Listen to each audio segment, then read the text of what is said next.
Blow, boys, blow, we're bound for the unknown. Out on the water, no one can stop her, Captain of the Jolly Welcome Otter. to the Adventures of the Jolly Otter. Chapter 5.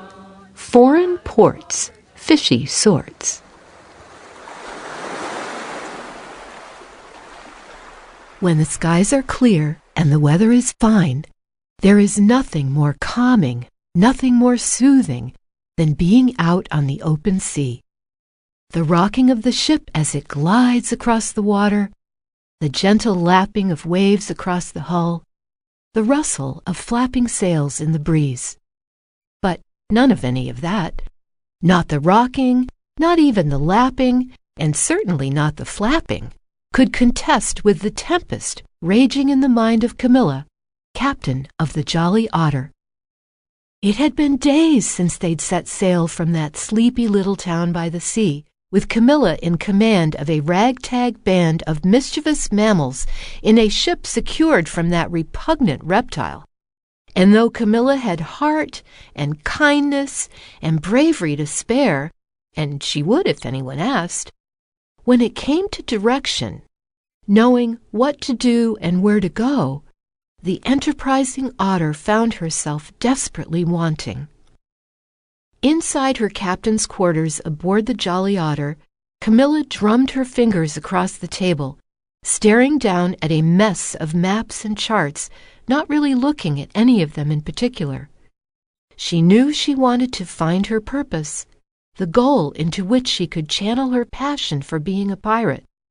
But for the life of her, she could not figure out what that was. It struck her as odd that back when she was living in a cozy little barrel in the basement of a tavern, all she could think about was all the things she would do if only she had the chance.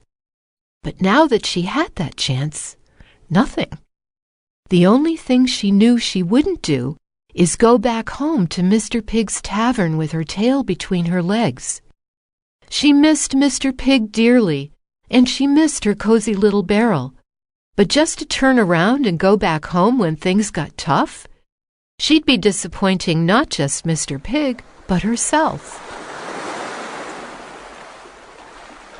Just then, in that moment, the universe delivered unto Camilla the last thing she needed, but the very thing she desperately wanted, a distraction. Someone was ringing a bell from the deck outside her cabin door. She quickly placed her too big captain's hat on her too small head before going to see what the commotion was all about. The entire crew was gathered off the starboard bow of the ship, the right side for those who've never sailed.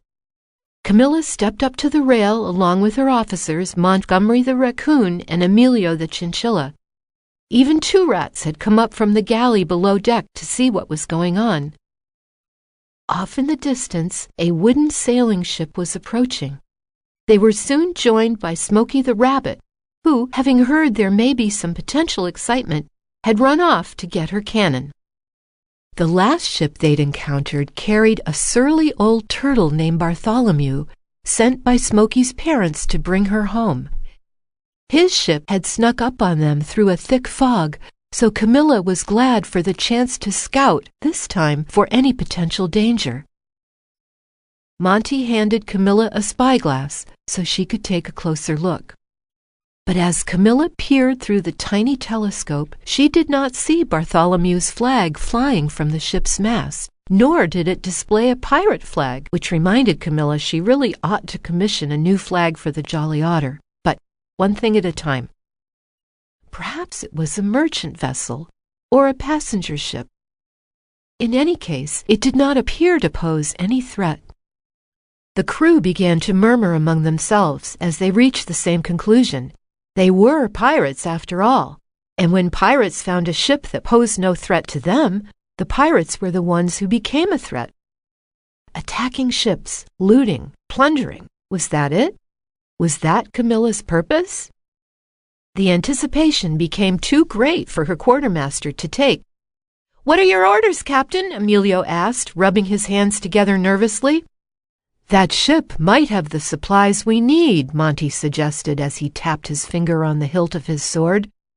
"I'll need some help turning the cannon," Smokey chimed in, eager to make some noise. Perhaps this was it, Camilla thought. Perhaps this was her final rite of passage before becoming a real pirate. Before she could bring herself to order the attack, she noticed something else through her spyglass. The ship was chasing something. Camilla realized that it wasn't a passenger ship or a merchant vessel, but a fishing trawler. And just ahead of the fisherman's ship, the Otter spotted just what they were chasing, a pod of dolphins, and the ship was gaining on them. Camilla could not explain her thinking in the moment. Perhaps it was because she felt a kinship with dolphins, free to go wherever they wanted and do as they pleased. Perhaps it was because the dolphins could not defend themselves, helpless against the nets and spears of those fishermen. She could not explain it, but she knew she had to help them, because it might not have been the piratey thing to do, but it was the right thing to do. "Mr. Emilio!" Camilla shouted, which startled the chinchilla. "Run up the flag! Mr. Montgomery, help Miss Smoky with the cannon! The rest of you scurvy lot," she bellowed to the crew of red squirrels, "full speed ahead!" "Aye, aye, Captain," came the cry from the crew, and the mammals sprang into action. Emilio scrabbled his way up to the crow's nest and unfurled the ship's black flag. The squirrels began to bound up and down the rigging, trimming the sails to best catch the wind, guiding the ship right at the fishing trawler. But as Smokey and Monty turned the cannon over the starboard bow, Camilla instructed them to instead point the cannon over to the port side, away from their target. And though they were confused, they listened, because she was the captain. "Fire at will, Miss Smoky," Camilla called. Smokey, who cared more about shooting the cannon than actually hitting anything with it, eagerly obliged. The cannon belched fire and smoke, letting off a thunderous boom that echoed across the open water. The trawler was set on catching those dolphins, but when they realized that the ship bearing down on them were pirates, they reconsidered the chase. And when they heard that incredible explosion, they decided their quarry was not worth the danger and quickly turned away to avoid being attacked. Once the trawler began to run, Camilla ordered her crew not to give chase. And though they were confused, they listened because she was the captain. Equally confused were the dolphins, who swam up to the side of the Jolly Otter to investigate this strange turn of events. Camilla looked over the railing and down at the dolphins. "You're safe now," she called with a smile, "but be careful out here." The dolphins let out a chorus of clicks and whistles and trills, and then swam away. Camilla did not speak dolphin, but she got the distinct impression that all those clicks and whistles and trills meant, "Thank you." She turned back to her crew. Though they did their best to hide it, Camilla could sense their disappointment that she chose not to attack the ship. But Camilla knew deep down in her heart that she would not be, could not be, that sort of pirate. But her crew, who were loyal to her, who trusted her, who stood by her on her journey to discover her purpose, deserved to know just what sort of pirate she was. Camilla turned to her cartographer. "Mr. Montgomery," she said, "find us a port friendly to pirates. We're going ashore." Back in the captain's quarters, the Jolly Otter's officers stood around the table as the cartographer unfurled a particular map. Most of Monty's charts he'd found in the trash, thrown away because they were old or torn or faded. Some showed shipping routes around the world. Others depicted the lay of the land in far-off distant places.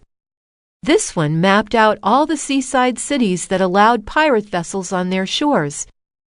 Santo Flamingo was one such city, and the Jolly Otter was less than a day's journey away. There, Camilla could find work to pay her crew and resupply the ship so she could focus on finding her purpose. Hopefully, Santo Flamingo's attitude towards pirates had not changed since the map's previous owner threw it out. It was sunset as the Jolly Otter steered into port, and the waters off the coast of Santo Flamingo were as red as the sky. Camilla left Emilio in charge of the ship while she was gone, and she walked down the gangplank and onto the pier. She left Two Rats and the tiny octopus behind, but Monty and Smokey came with her. She felt better having two friends by her side in this exotic city. "Where are we going to find someone to hire us?" Monty asked. Camilla adjusted her black captain's hat. "Where all great adventures begin," she explained. "The tavern."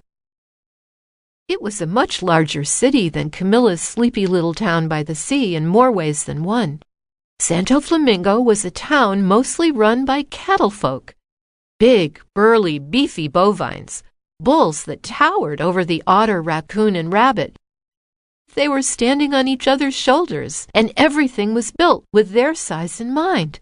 The streets, the doors, even the wall that blocked their path seemed ridiculously large. At least, Camilla thought it was a wall. It was as tall as the bulls working the docks and twice as wide. It had one broken horn and wore a navy blue jacket with a dozen silver buttons on it. The wall, who wasn't really a wall, introduced himself as Pierre Derriere, chief constable of Santo Flamingo, who had come to greet the Jolly Otter in the most unfriendly definition of the word.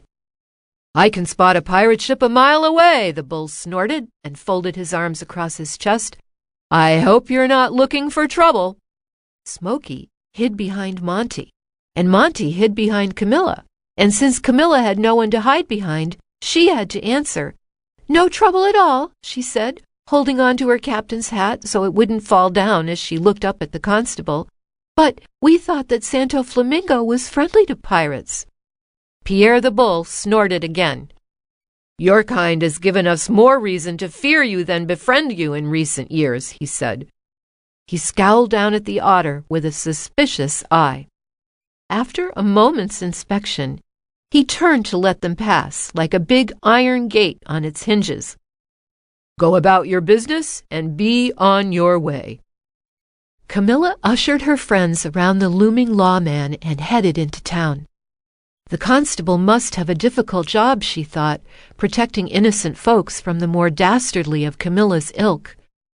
The otter hoped she never gave him reason to come after her, not just because he could squish her under his hoof, but more because she never wanted to become that kind of pirate, no matter how desperate she may be.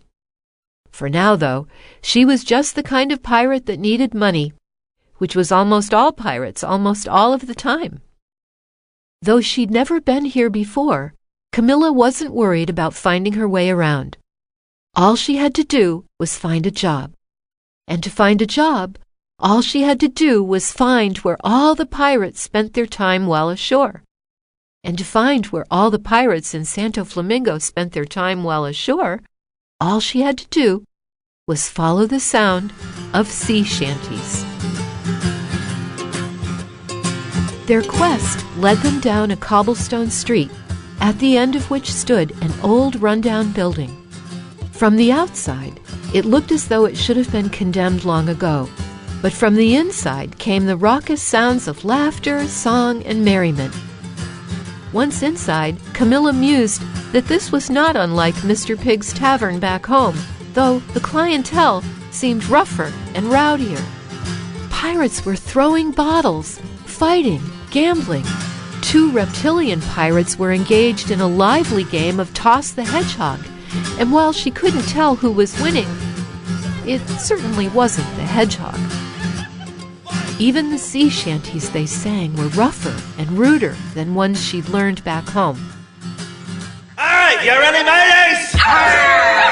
The mate was drunk and he went below to take a swig of his bottle-o. So early in the morning, the sailor likes his bottle-o. The bottle-o, the bottle-o, the sailor loves his bottle-o. So early in the morning, the sailor likes his bottle-o. A bottle of rum, a bottle of gin, a bottle of Irish whiskey-o. So early in the morning, the sailor likes his bottle-o. Tobacco, tobacco, the sailor loves tobacco. So early in the morning, sailor likes his bottle. A packet of shag, a packet of cut, a plug of hard tobacco. So early in the morning, the sailor likes his bottle. The lassies, oh, the maidens, oh, the sailor loves the Judies, oh. So early in the morning, the sailor likes his bottle. A lass in the pool, a girl from the Tyne, a chalice of wine and dandy, oh. So early in the morning, the sailor likes his bottle. A bully rough house, a bully rough house, the sailor likes to rough house, oh. So early in the morning, the sailor likes his bottle. A tread on me coat and all hands in, a bully get rough and tumble, oh. So early in the morning, the sailor likes his bottle. A sing-song, oh, a sing-song, oh, a sailor loves a sing-song, oh. So early in the morning, the sailor likes his bottle. A drinking song, a song of love, a ditty, a seasoned shipmate's oh. So early in the morning, the sailor likes his bottle.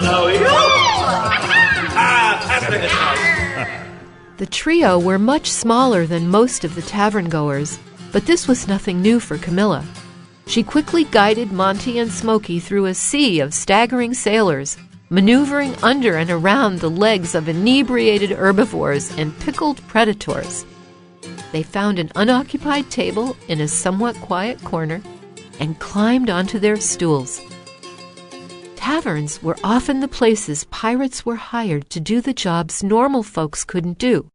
Smuggling goods through a blockade, rescuing captured princesses, that sort of thing. But as Camilla looked out across the tavern, she reconsidered if this was the best place to find them. This establishment apparently catered to the lowest of the low, the worst of the worst, the most unsavory, untrustworthy, and unscrupulous type of miscreants on dry land. Hopefully, the one that just took the last empty seat at their table wasn't one of them. It was a stoat, wearing a flat cap and a pair of baggy pants. There was the tiniest nub of a pencil tucked behind one of his ears. He was even smaller than Camilla, but he carried himself with a confidence that, much like the belt that held up his pants, should have belonged to a creature several times his own size. "Evenin'," he said, with a cheerful tip of his cap. "That's a mighty fine captain's hat, if you don't mind me sayin'." The stoat introduced himself as Weasel. A weasel is a lot like a stoat, but a stoat is not a weasel, except in this case, of course, because Weasel was the stoat's name. Weasel the stoat. When Camilla, trying to be polite, called him Mr. Stoat, Weasel noted that Mr. Stoat was his father. His name, oddly enough, was actually Stoat. Weasel Stoat also had a brother and sister, Ferret Stoat and Ermine Stoat. But we should just focus on Weasel for now before things get confusing.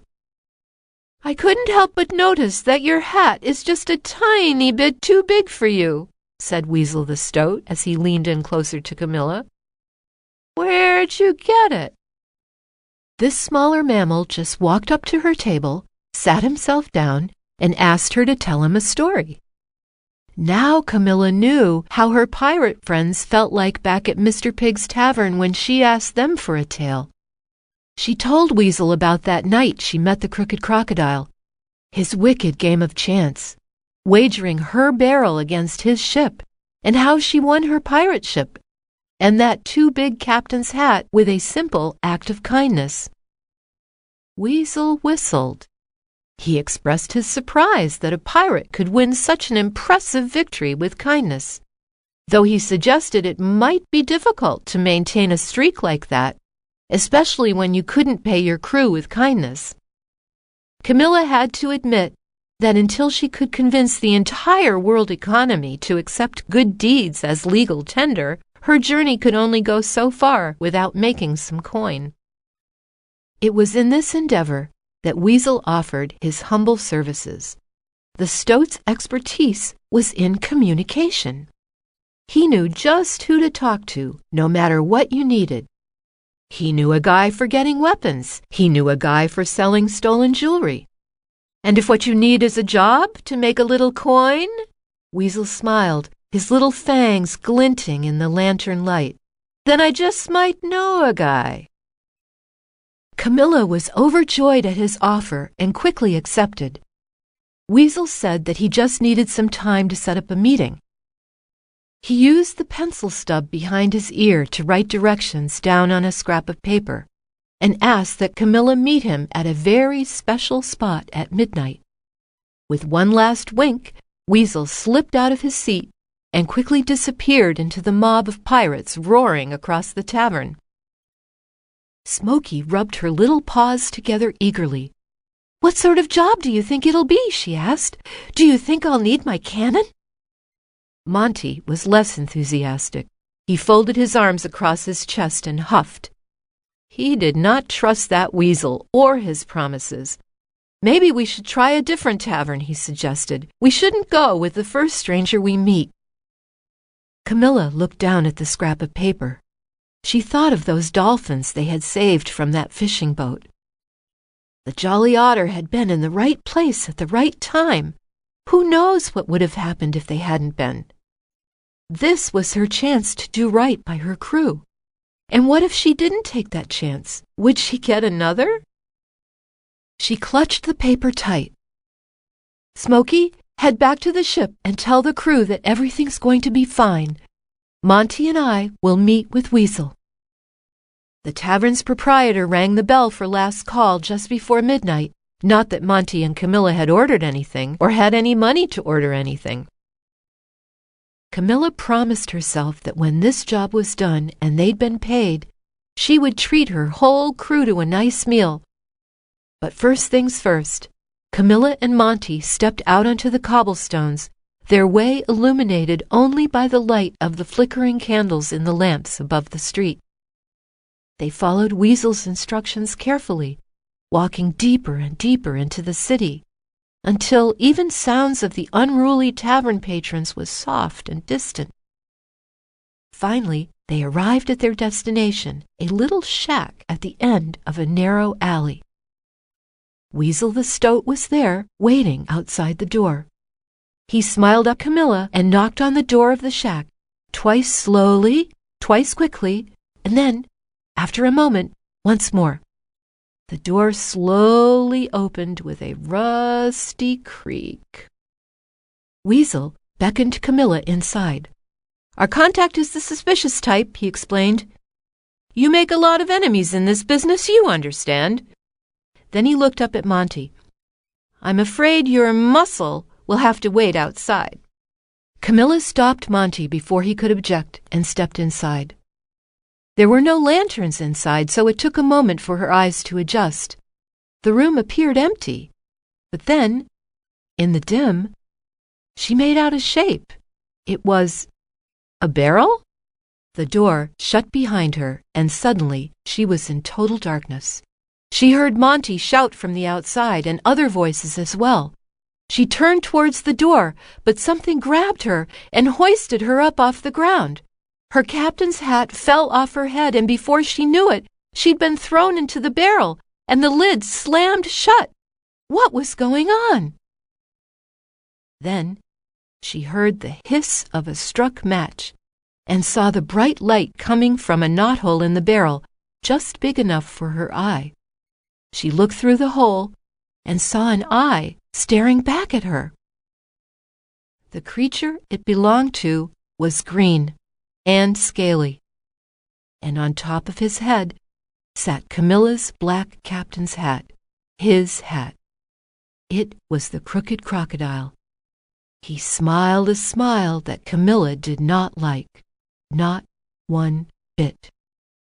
And then he blew out the match. Camilla heard the door to the shack open and then close. Somehow, the creature she'd outwitted back at Mr. Pig's tavern found her. And now that he'd left her there, in the dark, in that not at all cozy barrel, Camilla knew there was only one thing the crooked crocodile wanted. He wanted his ship back. He was going to steal the Jolly Otter.